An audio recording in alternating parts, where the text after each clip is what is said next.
Well, hello, how's everybody doing today? Are you good? Yes.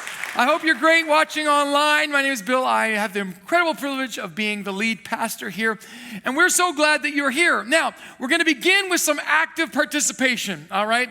So I see some of you folding your arms already. Oh, it's okay. You'll survive. And if you're watching online, I want you to participate as well, okay? So we're in a series about heroes, so I'm going to count to 3, and then I want you to yell as loud as you can, your hero, okay? Are you ready? 1, 2, 3. That's my hero too. That's awesome. No, that's awesome. We all love our heroes, don't we? The truth is that from the time we were little kids, we've had heroes. Whether you grew up in fairy tale stories about heroes, or whether you read comic books, or whether you watch Marvel movies, we all have heroes. Some of them are fictional. Some of them are historical. Some of us love figures in history who inspired us to be better. Some are just everyday people, real people in our lives. And there's something really powerful about a hero. And I got asking this question for myself. Why do we need heroes? What is the psychological phenomenon that human beings from the beginning of time have needed heroes? And I came up with the answer. I think it's this. I think it's that heroes can take us to a place that we couldn't get to on our own. Here's what I mean by that. We all have enemies in our life, obstacles and challenges. And heroes inspire us by creating a pathway that says, with great courage, these things can be overcome. We also learn through heroes that in the midst of desperate times, there can still be hope. Heroes teach us all kinds of things about places we'd love to be, or the people we would love to be. In my own life, I have a lot of real life heroes. And my mom is one of the greatest heroes to me. And I'll tell you why. My mom is my hero because she created a pathway for me to believe that you can be resilient, that you don't need to be defined by your past, that she grew up in an environment where all the cards were stacked against her, and yet against all odds, through resilience and hard work and optimism, was able to break free of the cycles of addiction and poverty that plagued our family line. My dad's also my hero because he showed me what incredible patience looks like. He had me as a child, so he needed a lot of it. Incredible patience and how to be kind, even when people are not kind to you. My dad demonstrated this, modeled it for me. I saw things that people said and did to him that were unfair and unjust, and yet he was always gracious in the midst of it. I had a coach in high school who proved to me or showed me a pathway that even though I was the smallest kid in my class, and even though I didn't have a lot of athletic ability, that if I was willing to work really hard, that I could make a team and I could work hard and make the starting lineup. I had a coach who believed in me when I didn't believe in myself. I had a really good friend, probably my best friend, Darcy McAllister, and he taught me what friendship really looked like. I have a lot of people who like me, as long as it's convenient. I have a lot of people who like to be connected to me because of the things that maybe I can offer them. But Darcy is my friend because he's walked with me through the darkest of the darkest moments in my life. He knows parts about me that could ruin me, and yet he's been a friend through it all. He taught me what it means to be a friend. He took me to a place I couldn't get to on my own. And then, of course, there's my wife. And if you've ever met my wife, she is one of the most beautiful people you'll ever meet. Yes, outside, but inside especially. She taught me that you can serve people who are different than you, people that you don't want to serve. She taught me that you can have joy in serving, and that there's a liberating freedom that comes in serving others instead of yourself. You see, I think we look for heroes in our life because we all know that there are places we'd like to get to, whether they're attitudes, mindsets, possibilities that we can't get to on our own. And so we need someone to go ahead of us and create a pathway for us to follow. And that's really what this series has been all about. It's a series called Unlikely Heroes. Heroes because they were men who led us to places that we couldn't imagine were possible, and yet unlikely because, like you and I, they were just normal. They had faults and flaws and failures. And just like you and I, they didn't feel like they had much to offer, and yet they were able to overcome all the obstacles that were thrown their way and they were heroes. So what I want to talk to you about today is a man by the name of King David. And what we're going to learn today is that you need to choose who you follow very carefully, because there are good leaders who will take you to places you want to go, and there are bad leaders who will take you to places you don't want to go. That's called high school. And we're going to learn that you got to choose your leaders who you follow very carefully. But we're also going to learn that you have been called to be a leader, and that there's someone who's waiting for you to step into that role and lead them to a place they cannot get to on their own. I like the way Michael Hyatt said it. He said, leaders exist to create a shift in reality, to change the way we think about what is possible and what is not. And so maybe you're here today and you don't feel like you're a leader. I want to just remind you that being a leader is simply taking someone to a place they've never been before. It's not about ability, it's about availability. It's about being willing to go somewhere courageously to lead others to that place as well. And so if you have your Bibles, I want you to turn with me to a book called 1 Samuel. Now, if you're new to the Bible, I'll just give you a quick overview. The Bible is actually, it's not one book, it's actually 66 books compiled into one.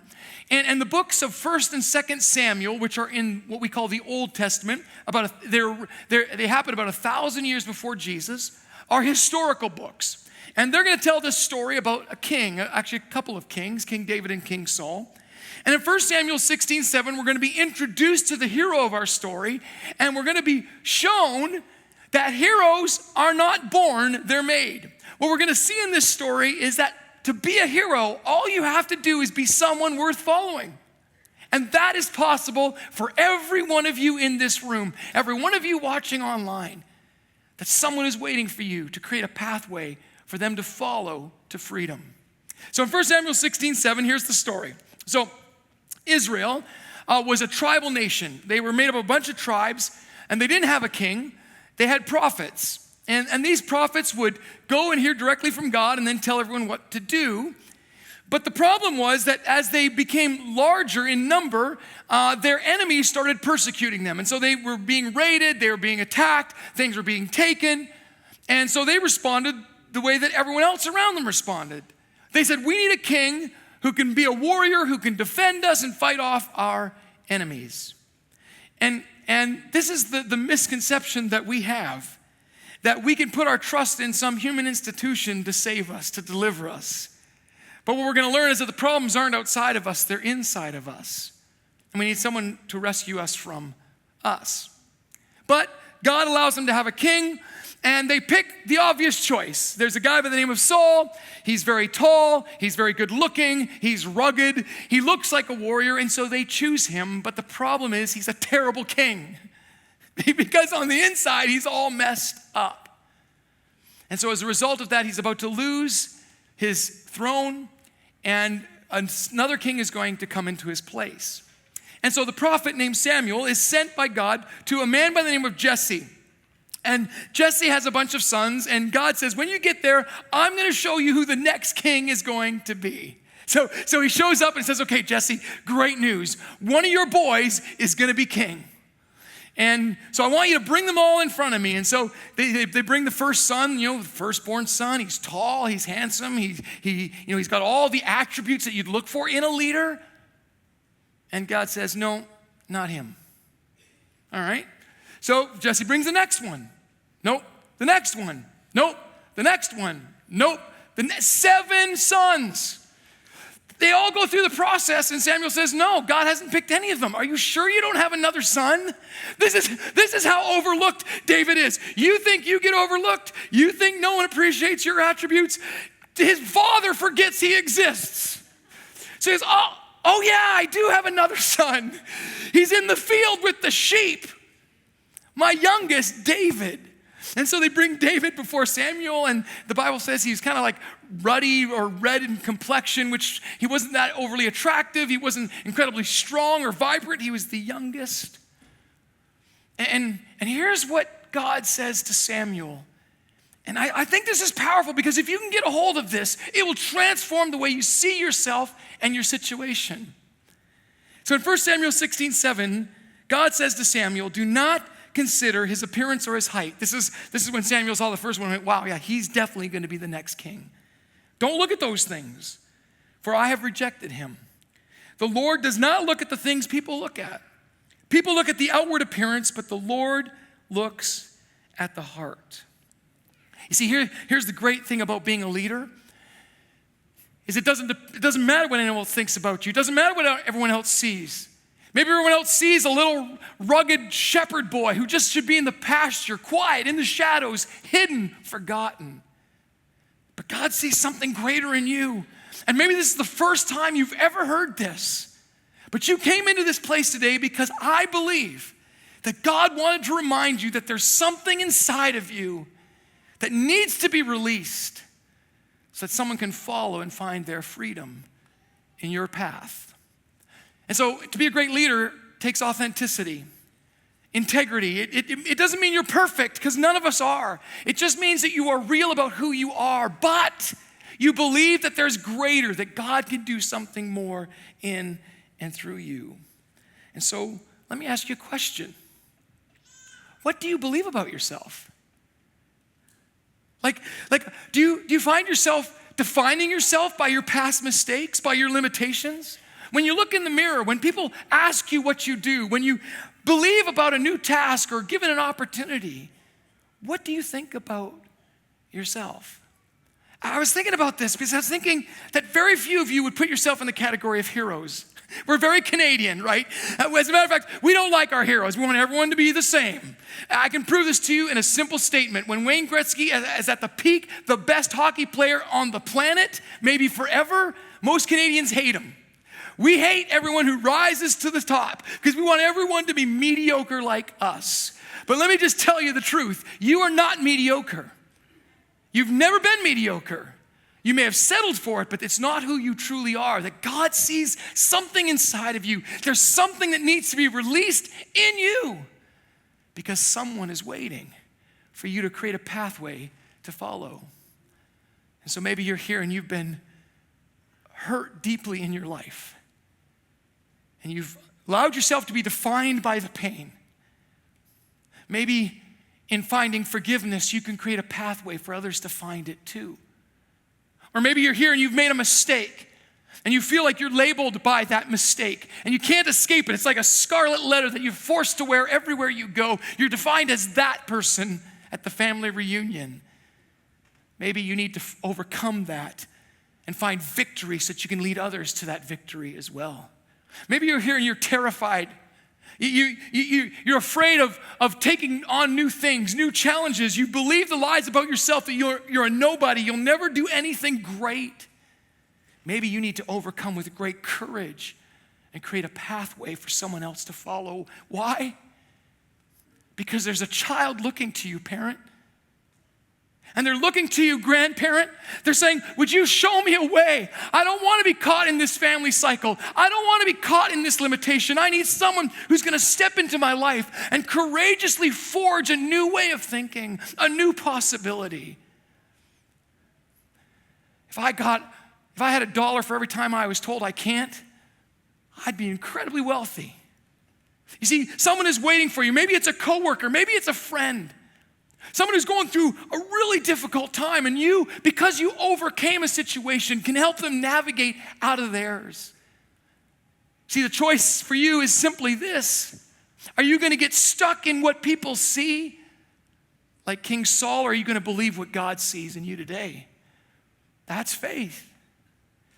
And that's what made David a great leader, because if you read his story, and we don't have time today, I hope you read it this week, you're going to realize he is a flawed person. He is far from perfect. And yet he says, God, if you can use me, I'm available. See, leaders aren't those with the greatest ability. Hey, let me tell you something. There are people in my high school who had way more ability than me.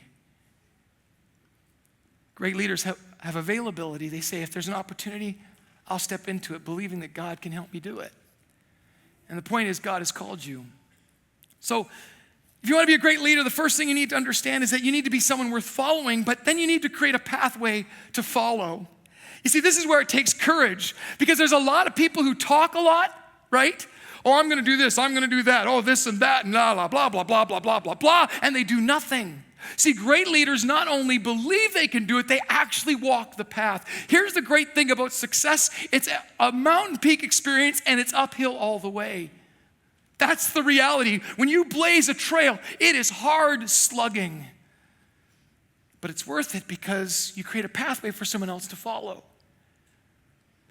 And so in this story, David is going to be put to the test. It's one thing to say yes, but it's another thing when there's a giant in the way. And so in 1 Samuel 17, we're going to read a story about a giant. You've heard of him before. His name is Goliath. I don't know what your giant is. I know you have one. Maybe your giant is fear. Maybe your giant is a past experience. Maybe your giant is what people have put on you as a limitation. Maybe your giant is expectations you had and didn't work out. But we all have a giant. And so in this story, David now is a shepherd boy. He's been anointed king, but he's not king yet. As a matter of fact, it's going to take until he's 30 years old for him to actually become the king. But in that journey, he's going to be shaped and formed and create pathways for others to follow. And so in this story, the nation of Israel now has a king. His name is Saul. And their enemy is the Philistines. And the Philistines come to take away from Israel again. There's a battle that's going to happen. And the Philistines have this behemoth of a man. His name is Goliath. And he is terrifying. He is bigger than anyone that you have ever seen, and he's more frightening. Just to put it into context for us Toronto Raptors fans, it would be like we were going to go up against the Toronto Raptors, and you got to pick a team, and someone had to guard Kawhi Leonard, all right?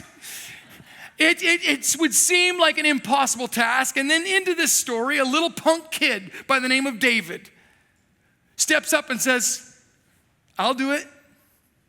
Hey, you want to find great leaders? Find people who say, I'll do it, even when they're in over their head. I'll do it. You need me to clean toilets? I'll do it. You need me to serve there? I'll do it. You need me to lead this? Never done it? I'll do it. I'll try. Because they believe something deep inside of them, that there is greatness in them waiting to be released, and they're not afraid. And so David says, I'll take them. And that'd be like you picking your team, and a kid from grade 8 comes up to you and says, well, I'm the best basketball player in my school in grade 8. I'll take Kawhi Leonard. You'd react the way Saul did. He's like, hey, that's really nice, kid. Thanks a lot. But no, you're going to get slaughtered. He's going to step on you. You're like a bug to him. And I love David's response, because see, great leaders refuse to see limitation. They only see possibility. Yeah, this may happen, but I actually believe it's possible that I can do this. And I love his response in 1 Samuel 17, verse 34. But David said to Saul, your servant has been keeping his father's sheep. Yeah, I know what you think about me. I'm just that punk shepherd kid who's put in the back fields to take care of sheep. I know what you think of me. I know the limitations everyone believes about me, even my father, my brothers. Nobody thinks I can do it. I see the limitation. I understand, I get it, but let me tell you something. I'm not just a shepherd. As a matter of fact, when a lion or a bear came and carried off a sheep from the flock, I went after it, struck it, and rescued the sheep from its mouth. And then I love this part. When it turned on me, I seized it by its hair and killed it. Some of you just need to seize that lion and that bear by the hair and kill it. When you look in the mirror and that mirror tells you you can't do it, grab that sucker and pull it down. Kick it in the teeth. I don't know. Work it. I don't know what you need to do. Be faithful in the little lies. Break them early. Be faithful in the little opportunities. Do them to the best of your ability. I've lived my life by this motto. Whatever I've been given to do, I will be the best I can be at it. So when it was serving in a restaurant and no one wanted to clean the dish pit because that's where all the junk from the dishwasher goes, and it stinks and it's rancid and it's got to be cleaned out once a year. And when they came opportunity to volunteer, I said, I'll do it. Everyone thought I was insane. But I got promoted. I became the service manager at 19 years old, youngest kid on staff, least amount of experience. I got put as service manager. Why? Because someone will see something in you that you see already. David didn't see a shepherd boy. He saw a killer. He saw a warrior. And so when he's in the field with his sheep, he's practicing with his slingshot. That's what he's doing. People are like, what are you doing, David? You're never going to need that. He needed it for a lion, and he needed it for a bear. And then he would sing to the sheep. A little bit weird, okay, gotcha. But the book of Psalms is written long before it's in here. He's playing those songs in a field. He's faithful when no one is looking. He takes opportunities when it's made available to him. And because of it, he creates a pathway called possibility. He's going to kill this Goliath. He's going to slay this dragon. He's going to crush this monster. Why? For him? No. So that others in the nation of Israel believe it's possible for them to find freedom too. So who's looking to you to lead the way? Who's waiting for you to believe that God can do all things? Who's waiting for you to take the lion and the bear and the giant with your bare hands if you have to, and show them it's possible? And so you're here and you feel like you've been defined single parent. That's not a limitation. It's an opportunity for you to show your children that you can love through adversity. You're here and you feel like you're on the bottom of the totem pole at work. You see that as a limitation. No, see it as an opportunity to show that even when you're at the bottom, you can serve passionately and learn skills and develop into a leader. So when the opportunity comes, you're promoted. When you doubt your faith and you believe that your past defines you, you get the opportunity to defeat that giant and say, no, I am not that. Yes, I did that, or that was done to me, but I am not that. I am something greater. Not because of who I am, but because of who God is in me. And the greatest leaders go, I'm doing this because I want you to see it too. You know, I've had the incredible privilege of being the lead pastor for 9 years now, and on staff with you for 18 years. And I've loved every minute of it. I say that in faith because not every minute of it has been fun. Not every Monday morning when I get those emails are exciting. There are days just like you, I feel like quitting. There are days just like you, I go, really? Really?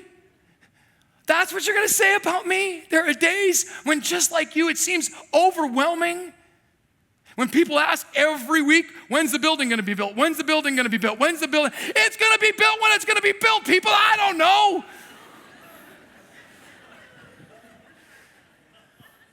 Why did they sing that song? I don't like that song. I don't know. I like it. I don't know. Why don't you preach that way? Because it's not me. If you're looking for someone to yell and spit at you, go somewhere else. I'm not going to do it. I'm yelling now and spitting. Ironic.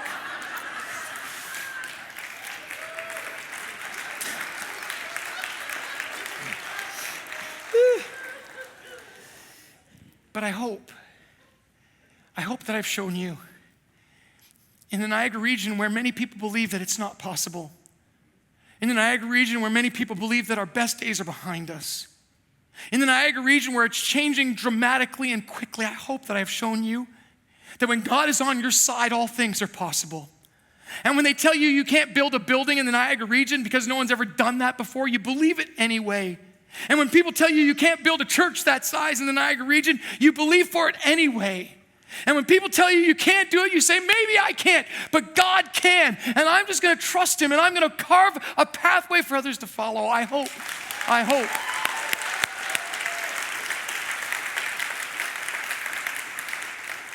I hope that you've seen in me that you don't have to be perfect because God knows I'm not. And you don't have to have everything figured out because you know I don't. And you can feel like a failure, and yet God is able to take that and transform it. You look the lion in the face and you grab it by the mane and you wrestle it to the ground and you tell that lion, God is on my side. You kick that bear in the gut. You slay that giant with a sling. Why?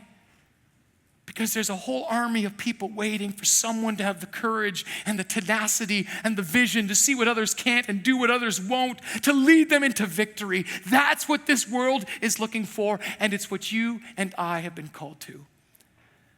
And so don't you dare tell God he can't use you. That's not your place. Don't you dare tell God that it can't be done. It's not your place. Oh, I hope that we can again believe in a God of the impossible, and we can become unlikely heroes because we believe that God is preparing us for something great. And we may not get it all right, but we're going to carve a pathway. Yes, it's uphill. Yes, it's difficult. Yes, it's going to take courage. Yes, it's going to take vision, but we do it because we want others to experience it too. All I want for you is to believe that there's a God who heals, because he's healed me. And all I want you to believe is that there's a God who provides, because he's provided for me when I had nothing. All I want for you is to believe that there's a God who has better days ahead of you than the days that are behind you. To believe that there's a God who is not limited by our small mindsets or by our mistakes. And I will courageously, to the best of my ability, carve that path. Because I want my kids to walk in it. I want my friends to walk in it. I want you to walk in it. It's what you were made for. And I'm sick and tired of the limitations that this world puts on us, because they're not true.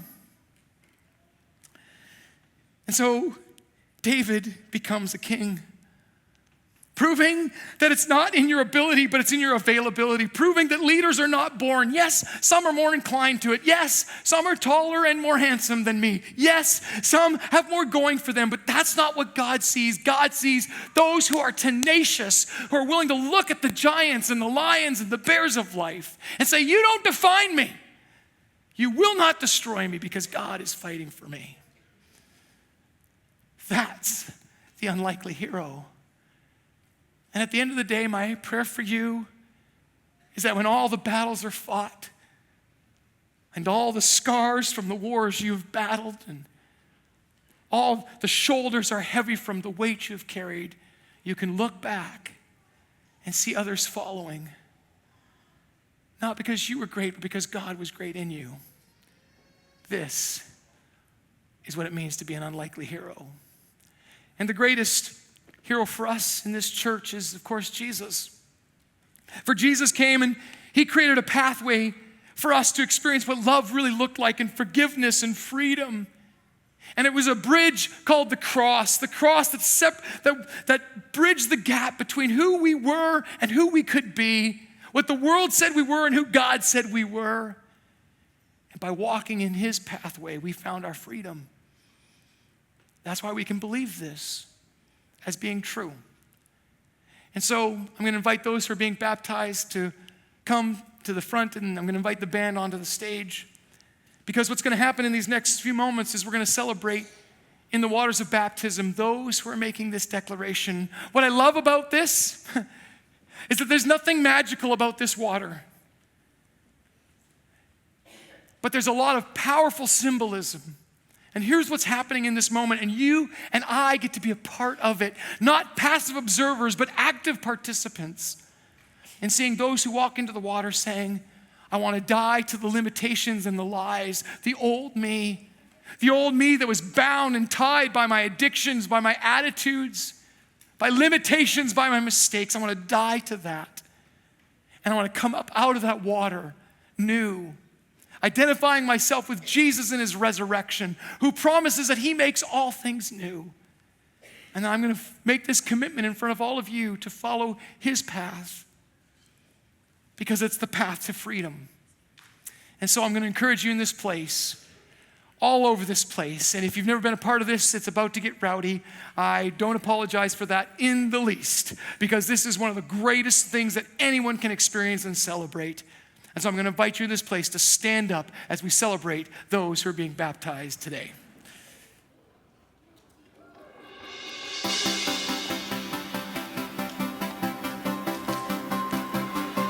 Yeah. Staring into your eyes, makes my heart come alive. Suddenly brought to life, and I met you. Reaching beyond the skies, running deep, stretching wide. Perfect love realized here with you. When this love is for real, you will never let go, never let go. Oh, it's more than just words, now beyond my control, out of control. Yeah! And this is real love, this is real love. This is real love, this is real love.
Into your eyes makes my heart come alive. Suddenly brought to life when I met you. 1, 2, 3, jump! Real love. This is real love. This is real love. This is real love.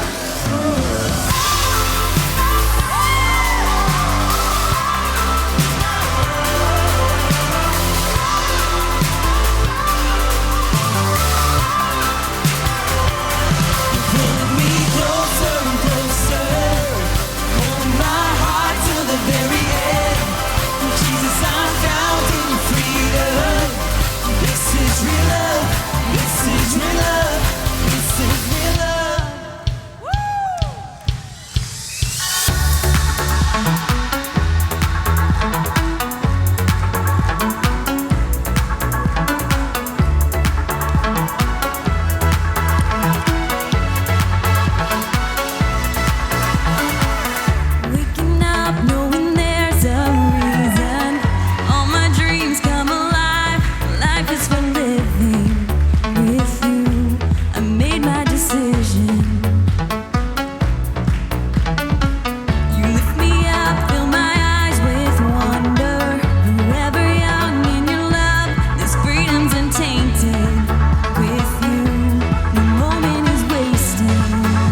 together and join with us. Here we go.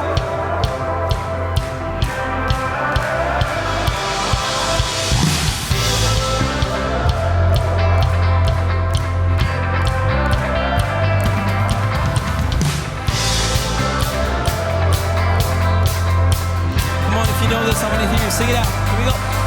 There's one thing I'm asking, one thing I'm needing. A moment that's passing is not what I'm seeking. Come on. Like it's the air I'm breathing. I want your presence, feet on the earth, heart full of heaven. See for you completely consumes me. I can't get enough of you. Your fire burning right through me. I can't get enough of you.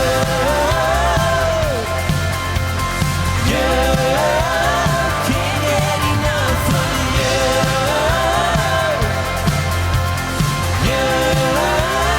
Can't get enough of you.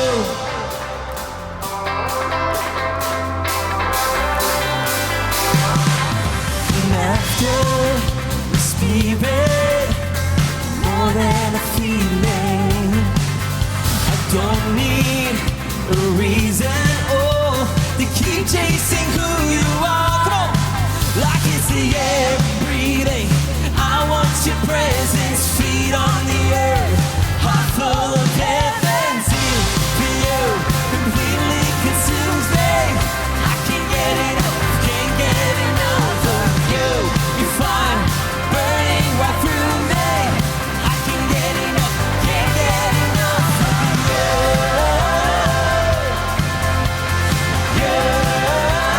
Can't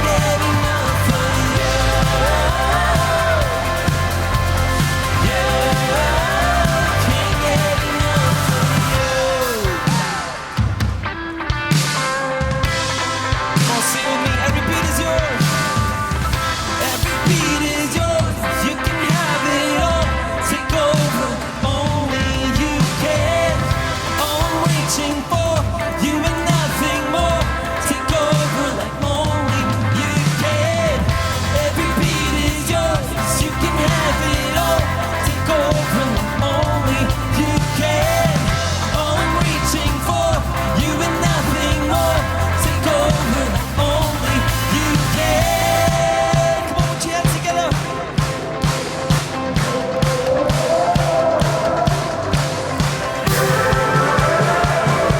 Here we go. See for you completely consumes me.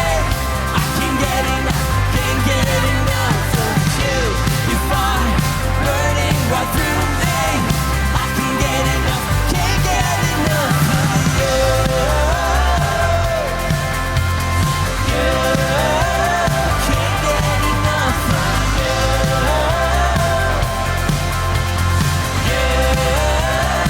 Can't get enough of you.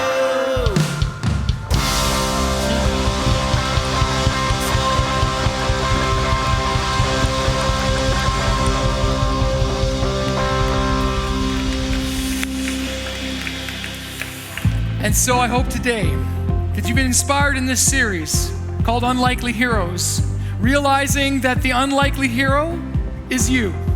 That just like the heroes we read in these stories, yes, you're not perfect, and yes, you have faults and flaws and failures, but what we learned in this series, that you don't have to stay where you are.